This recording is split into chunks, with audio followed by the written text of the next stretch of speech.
Hello everyone, welcome to SSC Insight.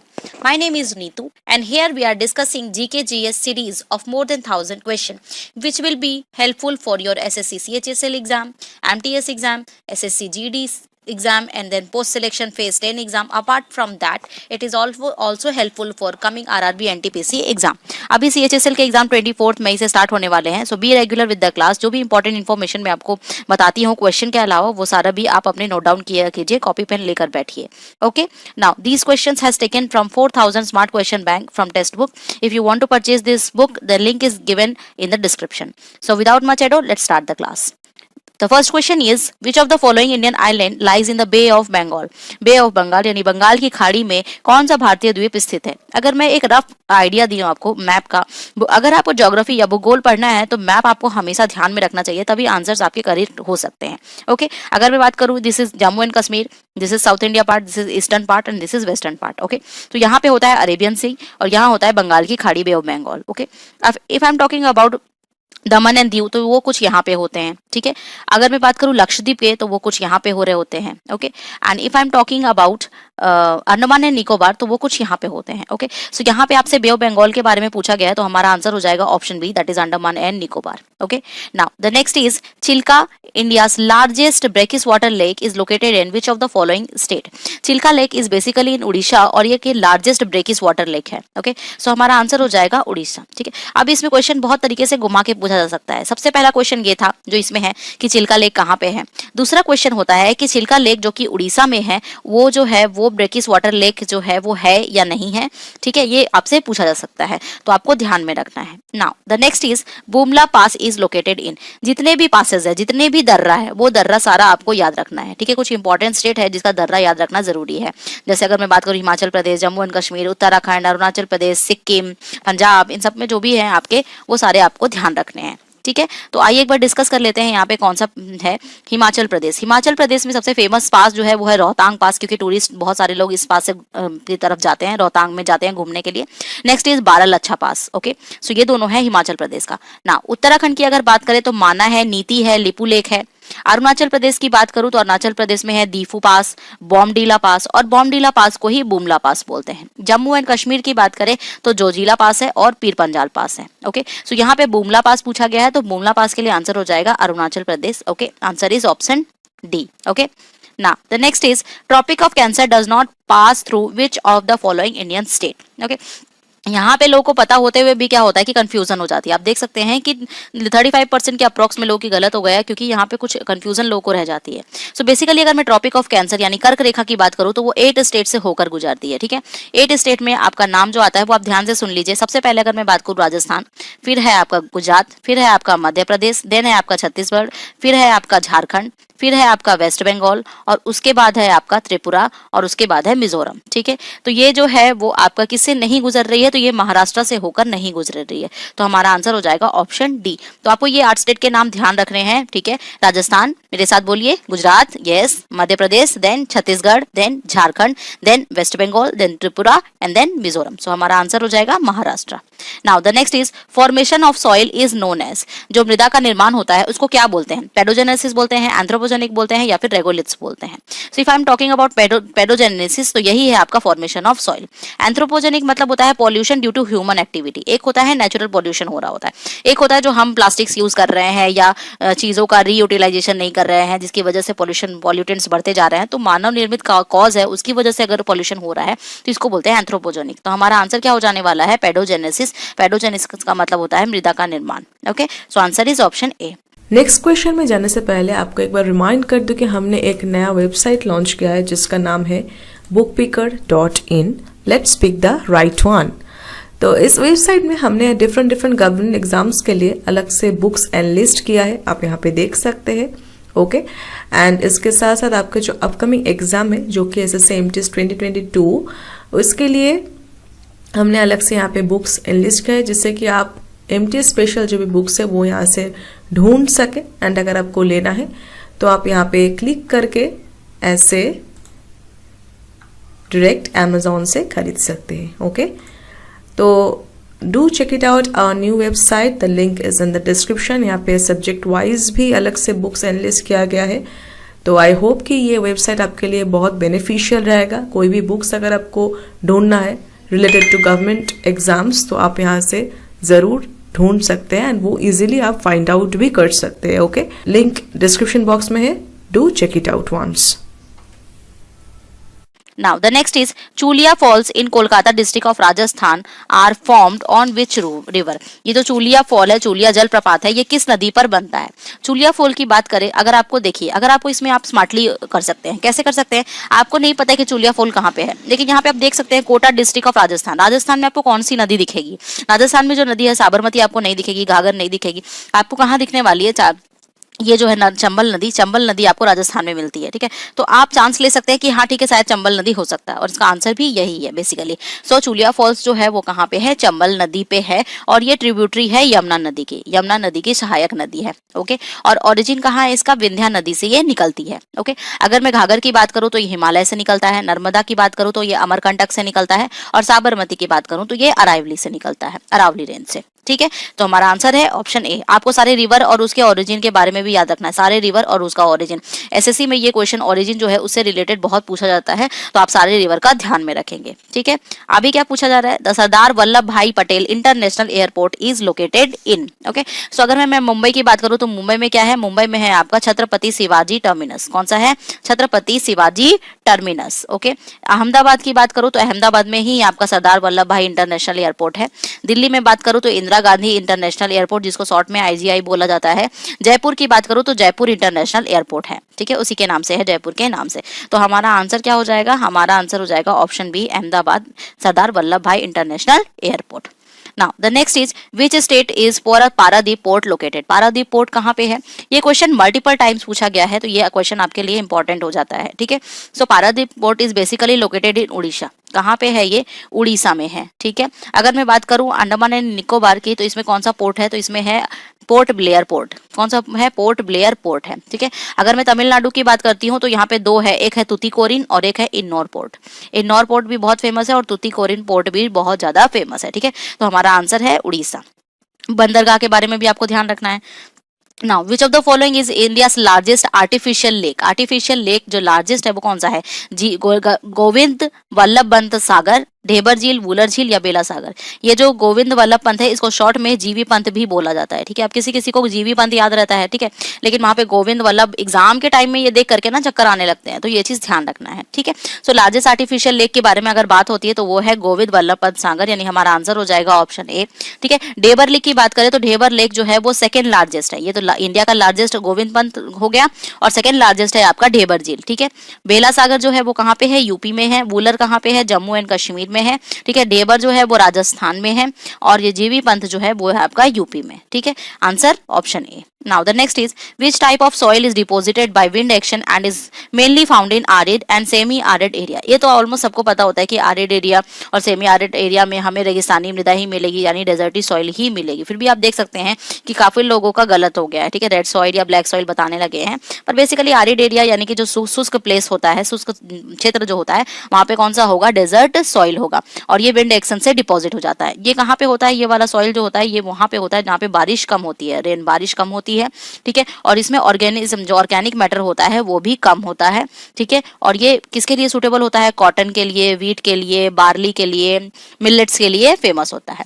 Black soil जो है, black को ब्लैक रेगुर सॉइल भी बोला जाता है, ब्लैक कॉटन सॉइल भी बोला जाता है, क्योंकि ब्लैक सॉइल जो है वो कॉटन के लिए बहुत ज्यादा सूटेबल है, इसमें वाटर रिटेनिंग कैपेसिटी भी ज्यादा होती है। ओके, नाउ रेड की बात करूं तो रेड में वीट, राइस, इन सब चीजों के लिए ये फेमस होता है। Okay, now the next is, यहाँ पे आपको बहुत सारे इन्फॉर्मेशन मिलने वाले हैं, तो आप सभी चीजों को ध्यान से सुने, क्योंकि जरूरी नहीं है कि यही क्वेश्चन आ जाए, लेकिन इससे आपको जो मैं सारे ऑप्शंस डील कर रही हूँ उससे रिलेटेड कुछ आ जाए तो आपको वो भी बेनिफिशियरी हो जाएगा। ठीक है, now the delta of Mahanadi and Godavari are rich in dash soil? Delta of Mahanadi and Godavari, अब आप देखिए जहाँ पे दो नदियां मिलेगी, महानदी है, गोदावरी है, जहाँ मिलेगी तो उस मिट्टी क्या हो सकती है? जल से, जल तो भरा हुआ ही होगा उसमें, उसमें, तो काली मिट्टी, जंगली मिट्टी या शुष्क मिट्टी या जलोढ़ मिट्टी। आप देख सकते हैं कि यहाँ पे जल का सेंस आ रहा है, तो हमारा आंसर हो जाएगा जलोढ़। तो इस तरह से भी आप कॉमन सेंस से आंसर कर सकते हैं अगर आपको नहीं पता है, और आपको पता है तब तो बहुत अच्छी बात है कि आपको सारी चीजों के बारे में। Okay, now the black soil को क्या बोलते हैं? ब्लैक रेग्यूर सॉइल और ब्लैक कॉटन सॉइल। ये इसमें वाटर रिटेनिंग कैपेसिटी बहुत ज्यादा होती है, इसलिए बहुत लोगों ने ब्लैक को लगा दिया होगा क्योंकि वाटर रिटेनिंग कैपेसिटी है, बट ऐसा नहीं है। आरिड में, आरिड एरिया तो बताया, आरिड सॉइल या डेजर्टी सॉइल होता है। फॉरेस्ट सॉइल जो होता है वो हाई रेनफॉल एरिया में होता है, जहाँ पे बहुत ज्यादा बारिश हो वहाँ पे होता है, जैसे केरला, कर्नाटका, और ये टी, कॉफी, इन सब चीजों के लिए बेसिकली सुटेबल होता है। अलुवियल सॉइल जो है उसको दो पार्ट में डिवाइड किया जाता है, एक है आपका बांगर, दूसरा है आपका खादर, ठीक है। और ये इंडिया में मतलब 43% area of India is covered by alluvial soil. कितना? 43% जो है वो इंडिया का कवर्ड है एलुवियल सॉइल से। सो हमारा answer option D. Now next is which of the following is the second largest coastal lagoon in the world? Okay, क्या पूछा गया है आपसे कि दुनिया का सबसे बड़ा तटीय लगून कौन सा है? तो हमारा आंसर हो जाएगा चिल्का लगून। कौन सा होगा? चिल्का लगून। अगर मैं ये दुनिया का बात करूं तो दुनिया में ये सेकंड नंबर पे है, लेकिन अगर मैं इंडिया की बात करूं तो इंडिया में अगर मैं बात करूं तो ये है फर्स्ट नंबर पे, पहला सबसे बड़ा लगून है। तो हमारा answer option C. Now next is the climate of India is broadly described as. So हमारा जो क्लाइमेट है इंडिया का वो है ट्रॉपिकल मानसून। बेसिकली अगर मैं बात करूं तो ये है आपका ट्रॉपिकल मानसून, उष्णकटिबंधीय मानसून, ठीक है, उष्ण कटिबंधीय मानसून। यहाँ पे ट्रॉपिकल नहीं सिर्फ मानसून लिखा हुआ है, तो हमको आंसर वही पिक करना पड़ेगा। We have to pick the answer option D, but exact answer जो होगा वो होगा tropical monsoon. Okay, now the next is which famous mountain range consist of Nilgiri, Annamalai and cardamom mountain? ऐसा कौन सा माउंटेन रेंज है जहाँ पे नीलगिरी भी देखने के लिए मिलता है, अन्नामलाई भी दिखता है और कार्डमम भी देखने को मिलता है? ये तीनों चीजें आपको दिखेगी वेस्टर्न घाट में। कहाँ पे दिखेगी? कि वेस्टर्न घाट में। अगर मैं ये मैप की बात करूँ, ठीक है, तो ये ईस्टर्न घाट हो गया और ये आपका वेस्टर्न घाट होगा, तो यहीं पे आपको नीलगिरी भी दिखेगा, नीलगिरी, अन्नामलाई और कार्डमम माउंटेन्स तीनों दिखेगा। तो हमारा आंसर हो जाएगा ऑप्शन बी, ठीक है। नीलगिरी में जो पीक है, नीलगिरी का सबसे ऊंचा माउंटेन जो है वो है डोडा बेटा। क्या है? डोडा बेटा, ठीक है। अन्नामलाई जो है वो वेस्टर्न घाट का भी और सदर्न इंडिया का दोनों का हाईएस्ट पीक है। अगर आपसे पूछा जाए दो तरीके से कि साउथ इंडिया का सबसे हाईएस्ट पीक है तो भी अन्नामलाई, और अगर वेस्टर्न घाट का सबसे ऊंचा पूछा जाए तभी अन्नामलाई आपका आंसर होने वाला है, ठीक है। वेस्टर्न घाट को वैसे हम लोग सह्याद्री हिल्स भी कहते हैं। क्या कहते हैं? सह्याद्री हिल्स कहते हैं। ये कि फ्लोरा और फौना के लिए बहुत रिच होता है, ठीक है। Now the next is which of the following rivers flows from south to north direction? जितनी भी रिवर है आपके पास, ठीक है, उन सब का ओरिजिन आपको ध्यान में रखना है, ठीक है। ओरिजिन सारी रिवर का आपको पता होना चाहिए कि कौन सी रिवर कहाँ से ओरिजिनेट हो रही है। फॉर एग्जांपल अगर आपको पता है तो आपके कावेरी, कृष्णा, सोन और गोदावरी, इन चारों का बताइए कि ये चारों कहाँ से ओरिजिनेट होती है, ठीक है। अभी के लिए मैं आपको बताती हूँ कि साउथ से नॉर्थ जाने वाली नदी जो है वो है आपकी सोन नदी। कौन सी नदी है? सोन नदी। और ये गंगा की सहायक नदी है, ट्रिब्यूटरी है। किसकी? गंगा की सहायक नदी है, ठीक है। साउथ से नॉर्थ डायरेक्शन में होती है। इसका ओरिजिनेशन जो है वो है अमरकंटक से है, ओके। गंगा में, पटना में मिल जाती है। और सेकेंड लार्जेस्ट सदर्न ट्रिब्यूटरी है गंगा की। गंगा की पहली सबसे बड़ी सहायक नदी जो है या ट्रिब्यूटरी है वो है यमुना, और सेकेंड जो है वो सोन, जो कि साउथ टू नॉर्थ बहती है, ठीक है। Now the next is which of the following highest peak of western Ghat range? Western Ghat का सबसे हाईएस्ट पीक रेंज जो है वो कौन सा है? तो वेस्टर्न घाट की अभी मैंने आपको बताया कि वेस्टर्न घाट के लिए पूछा जाए या फिर साउथ इंडिया का पूछा जाए, इन सब में हाईएस्ट पीक जो है वो है अन्नामलाई। कौन सा है? अन्नाईमुड़ी, ठीक है। सो हमारा आंसर हो जाने वाला है ऑप्शन बी, अन्नाईमुड़ी, ओके। अन्नाईमुड़ी जो है बेसिकली ये इदुक्की डिस्ट्रिक्ट में पाया जाता है। कहाँ पे है? इदुक्की डिस्ट्रिक्ट। इदुक्की जो है वो डैम भी है कहाँ पे? केरला में। तो इदुक्की केरला में अन्नाईमुड़ी मिलता है, ठीक है। और यहाँ पे अगर मैं बात करूँ वेस्टर्न घाट की तो ये यूनेस्को में अंडर यूनेस्को के अंदर शामिल है, यूनेस्को वर्ल्ड हेरिटेज साइट में, okay. So answer is option B. Next is In which of the following state of India is the Pulicat Lake located? Pulicat lake कहाँ पे है? Pulicat lake is basically located in Andhra Pradesh. कहाँ पे है? आंध्र प्रदेश में है। ये आंध्र प्रदेश से लेकर तमिलनाडु तक फैला हुआ है, ठीक है। कुछ पार्ट आंध्र प्रदेश का और कुछ तमिलनाडु का कैरीड है, ठीक है। और पुलिकट लेक जो है वो second largest brackish water lake है, ठीक है। अभी हमने पढ़ा कि first largest brackish water lake कौन सा है, चिल्का है, ठीक है। तो second largest brackish water lake कौन सा है, ये है आपका पुलिकट लेक। सो हमारा आंसर है option C.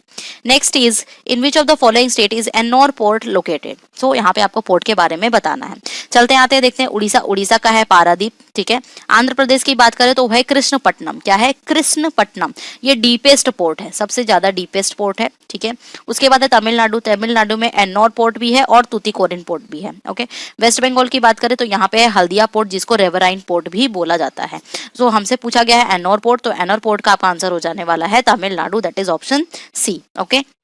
Now the next is Dachigam national park. Dachigam national park is famous for, जितने भी आपके राष्ट्रीय उद्यान यानी नेशनल पार्क है, वाइल्ड लाइफ सेंचुरी है, ये सब आपको ध्यान में रखना है, क्योंकि नेशनल पार्क से भी बहुत सारे क्वेश्चन पूछे जाते हैं। जैसे पूछा जाता है कि वन हॉर्न रिनो जो है वो कौन से नेशनल पार्क में मिला जाता है, तो वो सब चीजें। अभी मैं दाचिगम की बात करूँ तो दाचिगम इज फेमस फॉर हंगुल हिरन। किसके लिए फेमस है, हंगुल डियर के लिए फेमस है, ठीक है।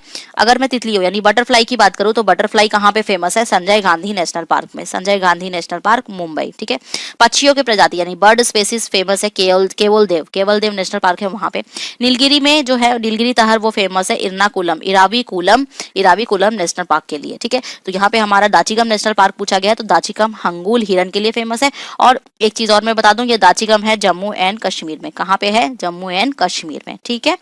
Now the next is concept of Chipko movement originally comes from Rajasthan, Assam, Arunachal Pradesh और मिजोरम। ये कहाँ पे है, ये आपको बताना है, ठीक है। अब आप देख सकते हैं कि यहाँ पे ये 11% लोग का सही हुआ है, 21% लोग तो स्किप कर दिए हैं, एंड आप देख सकते हैं अराउंड 65% लोगों का गलत हो गया। क्यों, अभी मैं आपको रीजन बताती हूँ, ठीक है। जो कंसेप्ट ऑफ चिपको मूवमेंट है वो आया था कहाँ से, ये बेसिकली आया था राजस्थान से, बाय बिश्नोई कम्युनिटी। किसने स्टार्ट किया था, बिश्नोई कम्युनिटी, जिसकी लीडर जो थी वो है अमृता देवी। अमृता देवी ने इसको स्टार्ट किया था। बेसिकली क्या था उस समय में, खेजड़ी ट्री, एक खेजड़ी एक पेड़ होता है, उसको बचाने के लिए ये चिपको मूवमेंट स्टार्ट हुआ था। तो हमारा आंसर जो हो जाएगा वो राजस्थान होगा, दैट इज ऑप्शन डी, ठीक है। लेकिन बहुत लोगों को तो ये पता है कि चिपको मूवमेंट उत्तराखंड से स्टार्ट हुआ था और इसको लीड किया था सुंदरलाल बहुगुणा ने। तो वो क्या था, ये जो चिपको मूवमेंट जो हम जानते हैं सुंदरलाल बहुगुणा वाला, वो मॉडर्न टाइम की बात है। लेकिन फर्स्ट टाइम ओरिजिनली जो आया था वो राजस्थान से आया था, और वो लगभग 260 ईयर्स अगो स्टार्ट हुआ था, ओके। तो हमारा आंसर हो जाने वाला है राजस्थान, ठीक है। आप आई थिंक आपका कंफ्यूजन क्लियर हो गया होगा।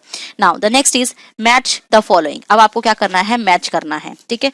देखिए मैं बताती हूँ आपको, यहाँ पे है Dal lake, Loktak lake, lake Sompo और नाकी लेक। अगर आपने सारे लेक्स पढ़े हुए होंगे या थोड़ा बहुत भी पढ़ा होगा तो आपको बेसिक आइडिया तो इतना होगा कि फ्लोटिंग लेक कौन सा है। ओनली फ्लोटिंग लेक जो है वो है आपका लोकटक लेक, और लोकटक लेक कहाँ पे है, मणिपुर में। तो आपको इतना तो पता चल गया कि 2 का 3 होने वाला है, ठीक है। क्या होने वाला है, 2 का 3 होने वाला है, okay. Now the next is Loktak जो है वो मणिपुर में, डल लेक कहाँ पे है, जम्मू एंड कश्मीर में। तो आप मिला लीजिए, डल लेक जम्मू एंड कश्मीर में और लोकटक लेक जो है वो मणिपुर में है। तो आप देख सकते हैं ऑप्शन सी से आपका करेक्ट हो जा रहा था।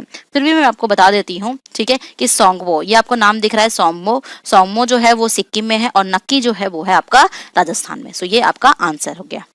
Now the next is Chenab river कहाँ से ओरिजिनेट होती है, ठीक है। चेनाब रिवर जो है उसको हिस्ट्री में बोला जाता था अस्किनी। कौन सा रिवर बोला जाता था, इसका पुराना नाम जो है वो अस्किनी है। हम 5 रिवर इंडस के टाइम में बताते हैं ना, रावी, ब्यास, सतलुज, ठीक है, चेनाब और इंडस, यही बताते हैं, ठीक है। तो चेनाब रिवर बेसिकली बारालाचा पास से ओरिजिनेट होती है, और बारालाचा पास कहाँ पे है, हिमाचल प्रदेश में है, वहां से वो ओरिजिनेट होती है, और ये इंडस की ट्रिब्यूटरी है, ठीक है। तो यहाँ पे हमसे पूछा गया है कि ओरिजिनेशन कहाँ है इसका, तो इसका आंसर होगा बारालाचा पास, यानी कि ऑप्शन सी, ठीक है। Now the next is On which of the following river Ukai project has been created. ये जो उकाई प्रोजेक्ट है ये बेसिकली एक हाइड्रो पावर प्रोजेक्ट है। कौन सा प्रोजेक्ट है, हाइड्रो पावर प्रोजेक्ट है, और ये बना हुआ था ताप्ती नदी के ऊपर। कौन सी नदी के ऊपर, ताप्ती नदी के ऊपर बनाया गया था, यानी कि गुजरात में उकाई प्रोजेक्ट, ठीक है। इसका बेसिकली काम था पावर जनरेशन देने के लिए, फ्लड को कंट्रोल करने के लिए, और इरिगेशन करने के लिए, सिंचाई करने के लिए, ठीक है। So answer is option A. Next is the city known as Manchester of South India. Manchester of South India किसको बोला जाता है, ठीक है। तो मैनचेस्टर ऑफ साउथ इंडिया बोला जाता है कोयम्बटूर को। किसको बोला जाता है, कोयम्बटूर को। तो हमारा आंसर क्या हो जाएगा, option B.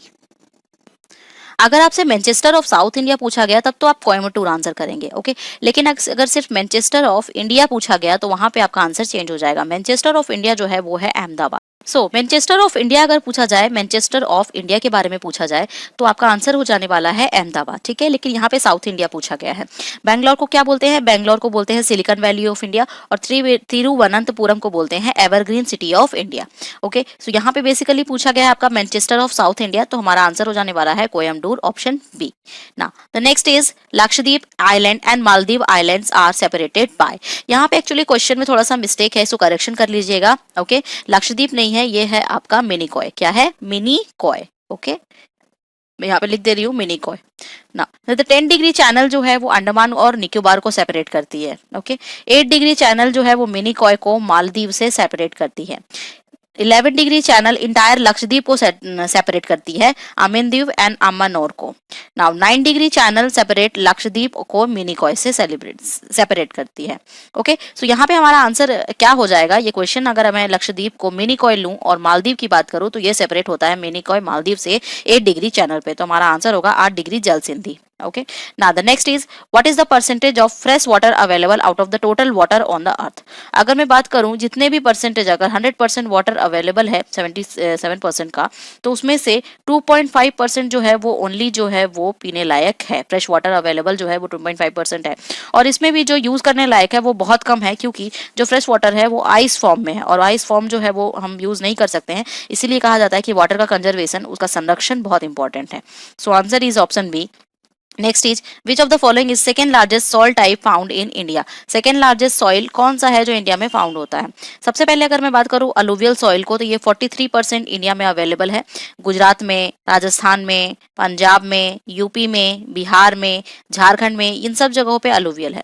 Second most available जो है वो है ब्लैक सॉइल। ब्लैक सॉइल को रेग्यूर सॉइल भी बोला जाता है, और लावा सॉइल या ब्लैक कॉटन सॉइल भी बोला जाता है। ये कॉटन के लिए बहुत अच्छा सॉइल माना जाता है, और इसमें वाटर रिटेनिंग कैपेसिटी बहुत अच्छी होती है, ठीक है। ये आपका महाराष्ट्र में, गुजरात में पाया जाता है, ठीक है। और सेकंड लार्जेस्ट सॉइल अवेलेबल यही है, तो हमारा आंसर होगा ऑप्शन बी।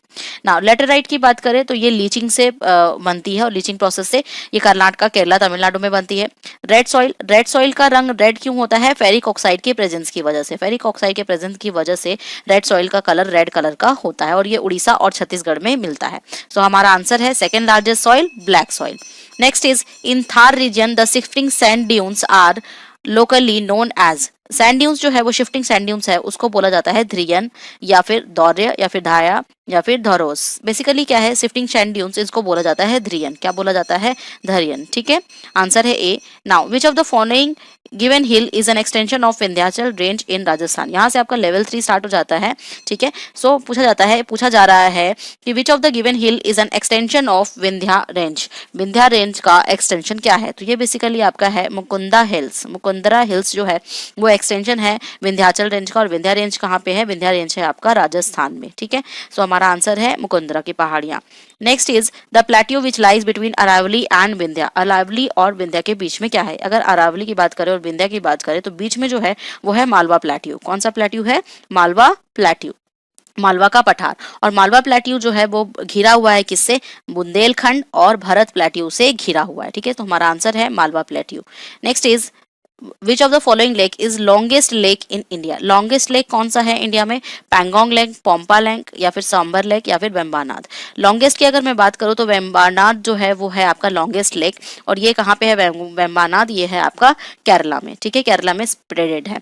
सांबर लेक जो है वो आपका अजमेर राजस्थान में है, और ये सॉल्टी लेक है, यानी कि नमकीन लेक बोला जाता है। पंपा जो है वो आपका कर्नाटका में है, और पैंगोंग लद्दाख में है, ठीक है। सो कभी कभी क्वेश्चन पूछ लिया जाता है कि नमकीन झील जो है वो कौन सा है? सॉल्टी लेक, तो आपका आंसर सांभर झील हो जाना। लेकिन यहाँ पे लॉन्गेस्ट लेक पूछा गया है तो वेम्बानाथ, इसलिए आपको आंसर वेम्बानाथ हो गए। तो ये क्वेश्चन आपका इंपॉर्टेंट है, इसको ध्यान रखिएगा।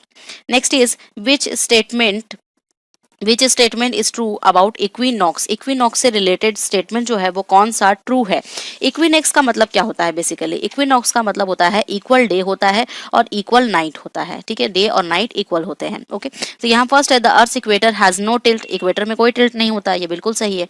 The length of day is longest, night is shortest, नहीं, ये गलत है। It happens twice a year, yes, ये बिल्कुल सही है कि ये 2 बार होता है। जो इक्विनॉक्स होता है, एक होता है आपका 20 मार्च को होता है, और एक होता है 22 सितंबर को। अभी हमारा सितंबर आने वाला है, तो 22 सितंबर को दिन और रात बराबर होते हैं, ठीक है। सो हमारा आंसर हो जाएगा ऑप्शन सी, क्योंकि जो सेंटेंस 2 है वो गलत है, तो आंसर ऑप्शन सी हो जाता है, ठीक है। Now 11 degree channel divides which of the following group. आइए आप एक बार सीक्वेंस से ही हम लोग देख लेते हैं, ठीक है। 8 डिग्री चैनल जो है वो किसको डिवाइड करती है, मिनी कॉय को मालदीव से, ठीक है। 9 डिग्री किसको डिवाइड करती है, मिनी कॉय को लक्षद्वीप से, ठीक है। 10 डिग्री किसको डिवाइड करती है, अंडमान एंड निकोबार को। 11 डिग्री किसको डिवाइड करती है, 11 डिग्री डिवाइड करती है अमीन द्वीप एंड कन्नौर, यानी कि इंटायर लक्षद्वीप को वो डिवाइड करती है। तो हमारा आंसर होगा option D, okay. Now the next is Telangana share its border with dash state 3, 5, 4, 6। जो बेसिकली तेलंगाना है वो तेलंगाना जो है वो 4 स्टेट से बॉर्डर करता है। बेसिकली महाराष्ट्र से सटा हुआ है, देन छत्तीसगढ़ से है, आंध्र प्रदेश से तो होगा ही, और कर्नाटका, ये 4 इसका बॉर्डर स्टेट है। तो हमारा आंसर जो होगा वो है ऑप्शन 4, ठीक है, option B. Next is which is one of the distinct feature of peninsular plateau, यानी कि प्रायद्वीपीय पठार की विशेषता क्या है। सो प्रायद्वीपीय पठार में बेसिकली ब्लैक सॉइल उसकी विशेषता है, ब्लैक सॉइल एरिया उसकी विशेषता है। ब्लैक सॉइल के बारे में बता दिया मैंने कि रेग्यूर सॉइल बोलते हैं। इसकी वाटर रिटेनिंग कैपेसिटी यानी मॉइस्चर होल्डिंग कैपेसिटी बहुत अच्छी है। कॉटन के लिए ये बहुत ज़्यादा सुटेबल है, ठीक है। ये इसमें कैल्शियम पाया जाता है, पोटाशियम पाया जाता है, मैग्नीशियम पाया जाता है, बट नाइट्रोजन की मात्रा थोड़ी कम होती है, ठीक है। This is all about black soil, okay। Now the next is which is largest thermal power station in India। largest thermal power station कौन सा है, विंध्याचल है, मुंद्रा है, सीपत है या फिर रिहांद है। विंध्याचल की बात करें तो विंध्याचल पावर स्टेशन जो है वो है आपका सिंगरौली में, यानी कि मध्य प्रदेश में। इसकी कैपेसिटी 4500 से भी ज़्यादा है, मोर देन 4500 मेगावाट, ओके। और ये पाया जाता है आपका, ये कोल फायर बेस्ड है। ऐसे तो ये चारों पावर स्टेशन जो है वो कोल बेस्ड पावर स्टेशन है, थर्मल पावर स्टेशन है, और इसमें सबसे लार्जेस्ट थर्मल पावर स्टेशन जो है वो है विंध्याचल पावर स्टेशन।